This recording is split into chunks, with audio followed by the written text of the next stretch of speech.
Hi, my name is Jun Guo. I'm a dual degree student in the College of Wharton studying political science and business economics and public policy. Last year, I took a class with Professor David Eisenhower on presidential communications. For the final project of the class, I chose to study the 1993 healthcare reform effort championed by President Bill Clinton and First Lady Hillary Clinton, specifically through the lens of political communications.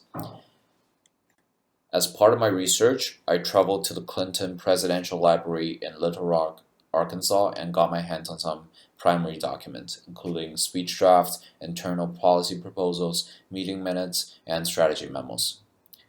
The Clinton healthcare reform of 1993 and its failure have been the topic of many subsequent academic studies. This project is an attempt to explore this subject with the specific regards to the speeches made by both the President and the First Lady in their effort to present and sell the plan to the American public. My research started by looking at the political ascendancy and the dynamics between the two Clintons. I will later go into detail about the divergent communication strategies adopted by the two Clintons and will conclude by exploring the political context at the time. So Bill Clinton was born in 1946 to a single-parent family in Hope, Arkansas.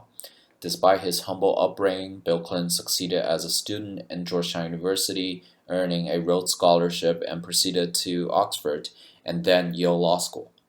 In stark contrast, Hillary Rodham was raised in the suburb of Chicago in a stable Methodist family. She had already made a name for herself at Wellesley and later at Yale Law, where she met Bill Clinton. Fast forward to 1992 when Bill Clinton was campaigning in the presidential election. The role of Hillary became a subject of scrutiny.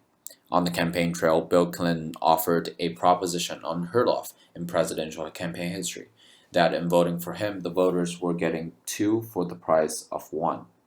The First Lady's unprecedented level of involvement in policymaking led many, including historian William Chaffee, to argue that their partnership amounted to a co-presidency. The Clintonian political philosophy remade the politics on the left in the 1990s. Running as a third-way Democrat, he worked hard to shed the stereotypical image of a liberal Democratic politician. He worked closely with the Democratic Leadership Council to represent the politics of triangulation, espousing the traditional liberal ideals of community and egalitarianism, while also appealing to the conservatives by stressing the value of individual responsibility and a limited government. Manifested in the healthcare debate, his political philosophy will lead him to adopt the middle position, which has elements of the left-wing position of single-payer and the position of Bush Sr., who proposed tax incentives for private insurers to solve the healthcare problem. The result is a universally guaranteed healthcare with employer mandate in a managed competition framework. But what exactly does that mean? For that, we turn to the specifics of the Healthcare Security Act proposed by Bill Clinton in 1993. Here is a timeline for the Clinton healthcare reform effort in 1993 and 1994. While President Clinton first announced the task force in January 1993, the first month of his presidency, the details of the plan did not emerge until September 1993, when he gave a speech to the joint session of Congress. The speech was built on the foundation of 6 basic principles: security, simplicity, savings, choice, quality, and responsibility. Together, these 6 principles reflected the arduous deliberations of administration officials with regard to both policies and politics. Intense strategic focus was given to the rhetorical aspect of the speech. Though the word security is in the name of the act, it was not featured heavily in the speech. In fact, the 2 principles that were heavily featured instead are savings and responsibility, each taking up 18% and 22% of the speech respectively. These are notably conservative, right-wing principles in public policy making. Rhetorical choices on the presidential level are never, ever accidental. The president's office has a full speechwriting staff carefully crafting every word he utters in public, and the same is the case for the First Lady. In my research, I found two strategy memos regarding the President's joint session address. The first one, titled Ways to Lose, was prepared by Robert Borstein and Ira Magaziner.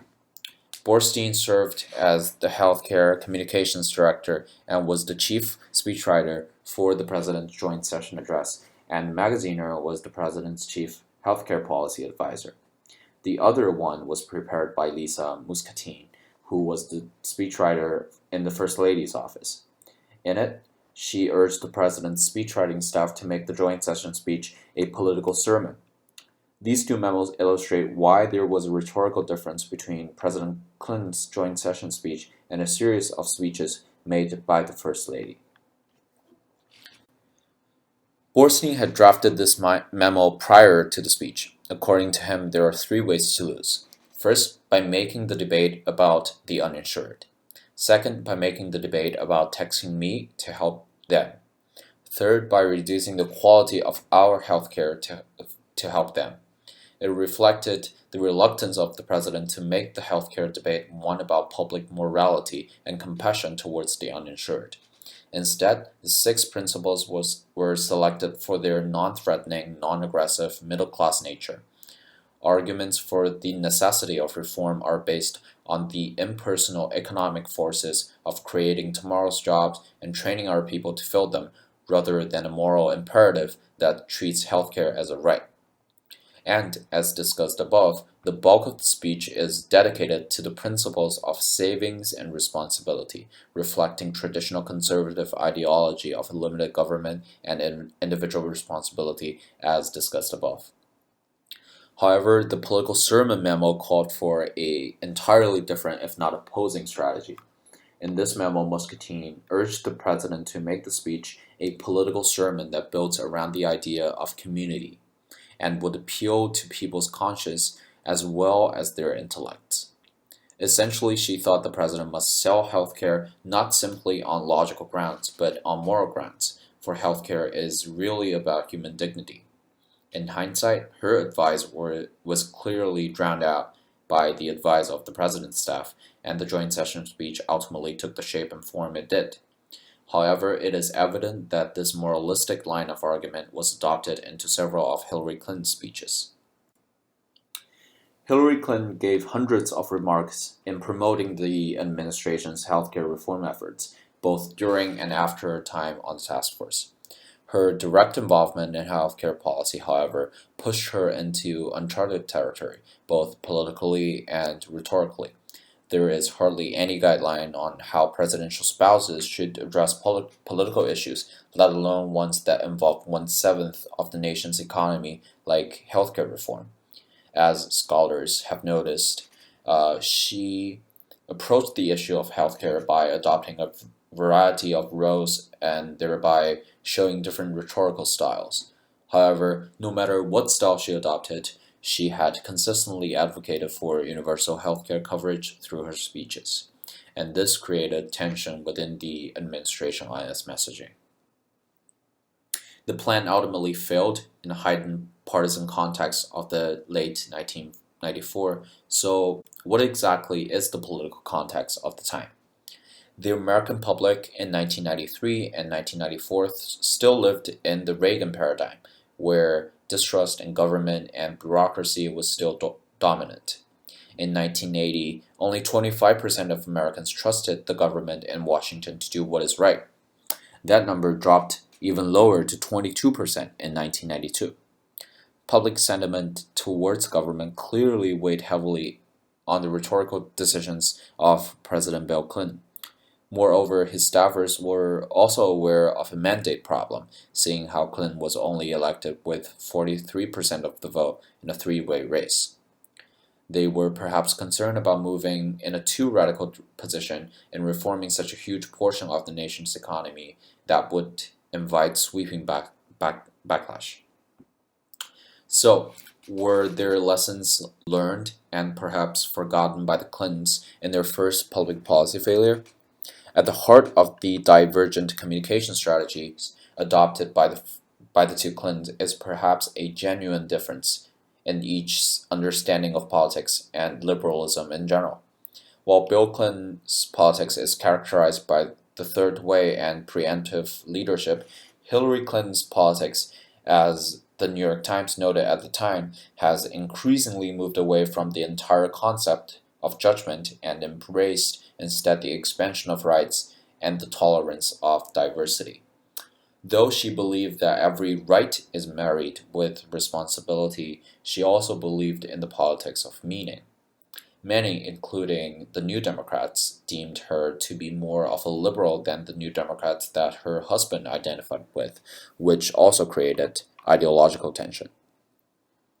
In conclusion, the 1993 healthcare reform introduced by the Clintons, though a noble effort to be sure, was crippled by various structural, institutional, and contextual problems, as well as the most significant problem of political communications.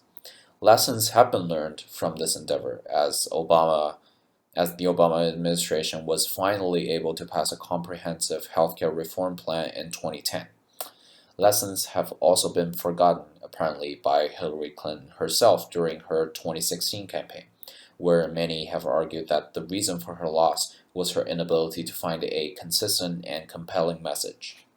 Whether the lessons were learned or forgotten, the Clinton healthcare reform of 1993 provided a rare window of history through which we could see beyond the public visage of an American president and his wife and find their personal politics and personal political styles.